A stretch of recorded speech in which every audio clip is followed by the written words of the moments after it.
സ്ത്രീകളുടെ മാനസിക ഉല്ലാസത്തിന് പ്രചോദനമാകും വിധം സംഘടിപ്പിച്ച DJ നൈറ്റ് പരിപാടി ശ്രദ്ധേയമായി. ചേർത്തല ഹാപ്പി ഗോൾഡിന്റെ 6ാമത് വാർഷികാഘോഷത്തിന്റെ ഭാഗമായിട്ടാണ് വനിതാ ഉപഭോക്താക്കൾക്കും മറ്റ് സ്ത്രീകൾക്കുമായി DJ നൈറ്റ് എന്ന പേരിൽ പരിപാടി സംഘടിപ്പിച്ചത്.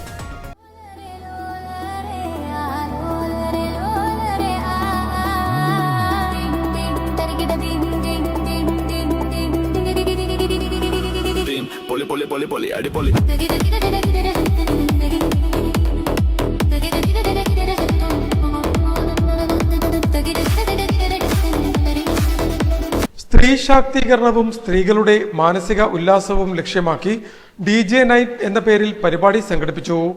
ചേർത്തല ഹാപ്പി ഗോൾഡ് ജ്വല്ലറിയുടെ 6ാമത് വാർഷികാഘോഷത്തിന്റെ ഭാഗമായിട്ടാണ് പരിപാടി സംഘടിപ്പിച്ചത്. വനിതകൾക്ക് മാത്രമായി സംഘടിപ്പിച്ച വേറിട്ട പരിപാടിയിൽ ചേർത്തല, അരീപ്പറമ്പ്, വൈക്കം, തിരുവനന്തപുരം എന്നീ ഹാപ്പി ഗോൾഡ് ജ്വല്ലറി ബ്രാഞ്ചിൽ നിന്നുമുള്ള 40ഓളം വനിതാ ജീവനക്കാരും 1000ഓളം മറ്റ് വനിതകളും പങ്കെടുത്തു. ചേർത്തല ഹിൽ ടോപ്പ് കൺവെൻഷൻ സെന്ററിൽ സംഘടിപ്പിച്ച പരിപാടിക്ക് ഹാപ്പി ഗോൾഡ് മാനേജിംഗ് പാർട്ണർമാരായ അനിൽകുമാർ, അനീഷ് കുമാർ എന്നിവർ നേതൃത്വം നൽകി.